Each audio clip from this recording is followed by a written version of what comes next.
people that got kidnapped. How did it happen? It started like any other day. I was heading home, not a care in the world, when out of nowhere, bam! A van screeched to a halt beside me. Before I could react, masked men dragged me inside. A bag over my head, hands tied. Darkness. Panic. I woke up in a cold, dimly lit room. No windows, just concrete walls and the faint sound of water dripping somewhere. They wanted ransom. Turns out my dad, he's the richest man in the city. They knew that. That's why they took me. Days passed. Threats, shouts, demands. But then, something felt off. One of the kidnappers knew too much about me, my childhood, my family, even my dog's name. His voice felt strangely familiar. The way he hesitated when I cried out for my dad. It wasn't just coldness, it was personal. One night, I caught a glimpse of his face under the flickering light.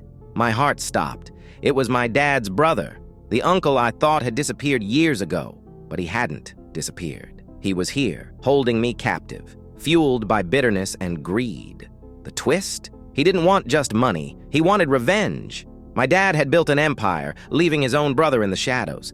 This wasn't about ransom. It was about making my dad suffer, but he underestimated me. I waited, observed, and planned. One night, during a violent argument between my uncle and the other captors, I seized my chance.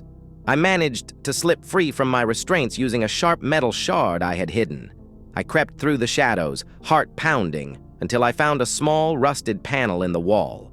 Behind it was a service tunnel, dark and narrow, like it hadn't been used in years. Crawling through, I felt every scrape, every bruise, but I pushed on. The tunnel led me to an underground facility filled with strange equipment, computers, monitors, surveillance feeds. They weren't just kidnappers.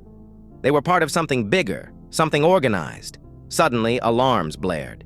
They knew I was gone. I sprinted through endless corridors, chased by shadows and echoes of footsteps. Just as I thought I was cornered, I stumbled into a room filled with old security tech. I hacked into the system, sending out a distress signal with coordinates. Minutes felt like hours, until I heard sirens in the distance. A chaotic shootout erupted between the kidnappers and the police. In the crossfire, I saw my uncle one last time, his face a mix of rage and regret before he disappeared into the chaos. I survived. But the scars? They aren't just physical. They're a reminder that sometimes the people who hurt you most are the ones you thought you could trust. And the truth? My kidnapping was just the beginning of a story much darker than I ever imagined.